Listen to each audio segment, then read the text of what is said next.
මේ ලෝකේ තුල පුරුදු වෙන්න. අපේ සැක සතුටවත් අපි මත තීරණය කරන්න. සාමාන්‍ය අපේ ගෙදරක පින්නතුනේ.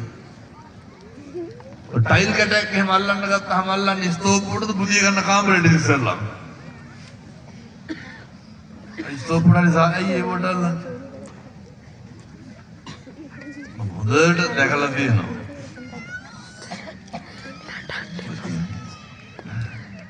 අනුන්ට පේන්න එහෙම එකක් වුණ බුදිය ගන්න කාමරේ හොඳට හදාගන්න. බුදිය ගන්න මෙට්ටේ වලවල් 7-8ක් විතර තියෙනවා. ඒ උනාට ඉස්සරහට පිළිසි මහලයක් ගන්න ඕන. එහෙම ලෙඩ තියාගන්න එපා. අපි හම්බ කරන එක ඉස්සර හම්බ කරන එක කන්න පුරුදු වෙන්න ඕන. ඔව් ගෙදරට අඳින්න ගෙදර තියෙන හොඳම වැරහල්ලා වගේ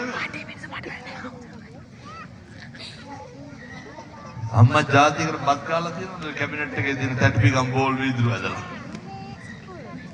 ඔය අහුව නැතිලි අප්පල්ලේ මඩක් විමුගේ හරි බෙලෙප්පි ගන්න හරි බත් කනවා මිසක්. අපි පරිභෝජනය කරන්න ඕනේ. සමහර ගෙවල් වලට යනකොට පින්නතුනි සෝෆා සෙට් ගෙනල්ලා තියෙනවා ඒවා ටෙන්ට් දාලා වහලා තියෙනවා. ටෙන්ට් දාලා වහලා විතරක් නෙමෙයි ඉඳ ගන්න පැත්ත පිටියට හේතු කරලා අයියේ. ළමයි ඒක නර කොළඹ වල ඉඳගෙන බත් කනවා. මං කියන්නේ අර හම්බ කරන එක භෞතික වශයෙන් නම් අපිට කියලා කරගන්න කිසි දෙයක් නැහැ. ආධ්‍යාත්මයත් එහෙමයි. ඔය ජීවිතේ කවදා හරි කුණුහරුපයක් කියලා බැන්න නම් බැන්නේ කාටද? මම මේ කියන එක නම් මේ සේරම හොඳට මතක තියාගන්න ඕනේ. ඔයත් කවදාවත් ඔයත් උන්න කුණුහරුපෙන් බැනගෙන තියෙනවද? අනුන්ට නෙමෙයිද බයි?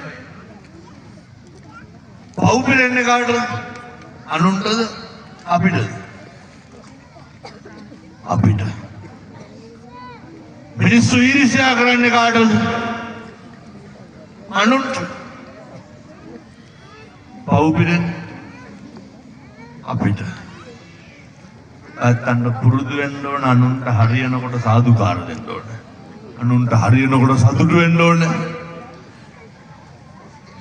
මිනිස්සු දෙස්තේවල් කියන්නේ කාටද?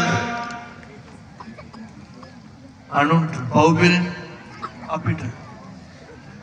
මිනිස්සුන්ට කේන්ති යනවා නම් කේන්ති යන්නේ කවුරු හින්දාද? අපි හින්දාද අනුන් හින්දාද? ඔබ දැන් මෙතන බැලිය කියනවා. ඔය ඉස්සරහින් ඉඳගෙන ඉන්න සේරම නැගිට්ටොත් මොකද වෙන්නේ පිටිපස්සේ මිනිස්සුන්ට? පෙරිහන් දෙනවනේ පේන්නේ නැහැ කියලා ඉඳගන්න කියලා යකුනේ ඇයි? අනුන්ගේ මොක්කට හරිමයි අපිට යකු යන්න පින්නතුනේ. අනුන්ගේ දේවල් වලට කුලප්පු වෙන්න එපා. මිනිස්සු සැක කරන්නේ අනුන්ව විඳවන්න ඕනේ අපි. ජීවිතේ මං අවසාන වතාවට යෝජනා කරනවා අනුන්ට කඹුරලව ඇත්තොනි කඹුරුවට නාස්ති වෙන්න එපා. කරගන්න දෙයක් Tamanට කරගන්න බලන්න. අපි කොච්චර අනුන් වෙනුවෙන් කෙරුවත් අවසානයේ අපිට අපි විතරයි කියන එක මතක තියාගන්න.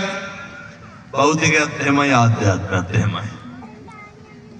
ඉඩ කඩන් වලට ඔට්ටු වෙනවා ඇති දරුවන්ට කියලා. ඒ වුණාට අපේ දරුවොත් ඊළඟට ඒවට ඔට්ටු වෙනවනේ. ඒ නිසා කාලෙකින් ලැබුණු මේ මනුෂ්‍යාත්ම භාවය සත්පුරුෂෝ විදිහට ගෙවන්න. අතන්ට සුවිසි අනන්ත බුදු ගුණේ ශක්තිය ධෛර්යය ලැබේවා සාදු කියලා ප්‍රාර්ථනා කරා. ගෙවල් දොරවල් වල